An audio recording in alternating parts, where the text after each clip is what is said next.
Hi எல்லாரும் நல்லா இருக்கீங்களா? ஸ்ப்ரிங் ஆனியனில் சட்னி செஞ்சு பாருங்கள். செம்ம டேஸ்ட்டாக இருக்கும். வெங்காயத்தாள்னு சொல்லுவாங்க. கடாயில் 1 டேபிள் ஸ்பூன் எண்ணெய் விட்டு எண்ணெய் காஞ்சதும் 1 டேபிள் ஸ்பூன் கடலைப்பருப்பு, 1 டேபிள் ஸ்பூன் மல்லி, 1/4 டீஸ்பூன் வெந்தயம், 1/4 டீஸ்பூன் மிளகு இது எல்லாத்தையுமே சேர்த்துட்டு சிம்மிலே வச்சுட்டு நல்லா லைட் ப்ரௌன் கலராக வர வரைக்கும் வறுத்துக்கணும்.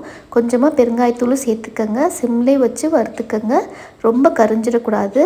அதுக்கப்புறம் ஃபைனலாக ஒரு 2 டேபிள் ஸ்பூன் தேங்காய் துருவலையும் சேர்த்துட்டு அதையும் நல்லா 2 நிமிஷத்துக்கு வதக்கி விட்டுட்டு அதை ஒரு பிளேட்டுக்கு மாற்றிடுங்க.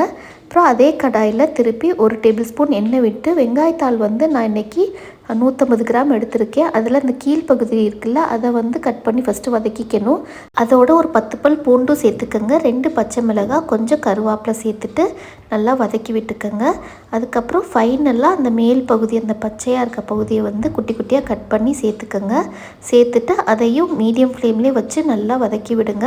ஓரளவு வதங்கினா போதும், ரொம்ப வதக்கிட வேண்டாம், கசப்பு தன்மை வந்துடும். அதனால் 2 நிமிஷத்துலேருந்து ஒரு 3 நிமிஷம் வரைக்கும் வதக்கி விட்டுட்டு கொஞ்சமாக புளி சேர்த்துக்கங்க ஃபைனலாக. அதுக்கப்புறம் இந்த துவையலுக்கு தேவையான அளவு உப்பையும் சேர்த்துட்டு நல்லா கலந்து விட்டுட்டு இதையும் நல்லா கம்ப்ளீட்டாக ஆற விட்டுருங்க.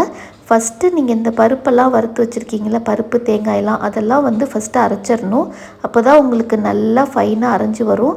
அதனால் ஃபஸ்ட்டு இந்த பருப்பு தேங்காயெல்லாம் வறுத்து வச்சுருக்கிறதெல்லாம் மிக்ஸி ஜாருக்கு மாற்றிட்டு அதை ஃபஸ்ட்டு நல்லா கொரகொரப்பாக அரைச்சி எடுத்துக்கிட்டு அதுக்கப்புறம் இந்த வெங்காயத்தாள் வதக்கி வச்சுருக்க இந்த ஸ்ப்ரிங் ஆனியனையும் இதோடு சேர்த்துட்டு அதையும் நல்லா ஃபைன் பேஸ்ட்டாக அரைச்சிக்கோங்க. அதில் இருக்க தண்ணி பதமே போதும், உங்களுக்கு நல்லா கெட்டியாக அரைஞ்சி வந்துடும். தேவைப்பட்ட ஒரு 1/4 டம்ளர் மட்டும் தண்ணி ஊற்றி அரைச்சிக்கோங்க. அவ்வளோதான், சூப்பரான ஸ்ப்ரிங் ஆனியன் சட்னி ரெடி. நல்லா சுட சுட சாதத்தில் நெய் விட்டு இந்த சட்னியை போட்டு சாப்பிட்டு பாருங்கள், செம்ம டேஸ்ட்டாக இருக்கும். இட்லி தோசைக்குமே ரொம்ப நல்லாயிருக்கும். ஸோ கண்டிப்பாக ட்ரை பண்ணி பாருங்கள். நீங்களும் செஞ்சு பார்த்துட்டு எப்படி வந்திருக்குன்னு கமெண்ட்ஸில் சொல்லுங்கள். ஹோப் இந்த வீடியோ பிடிச்சிருக்குன்னு நினைக்கிறேன். பிடிச்சிருந்தா ஒரு லைக் கொடுங்க. தேங்க்யூ.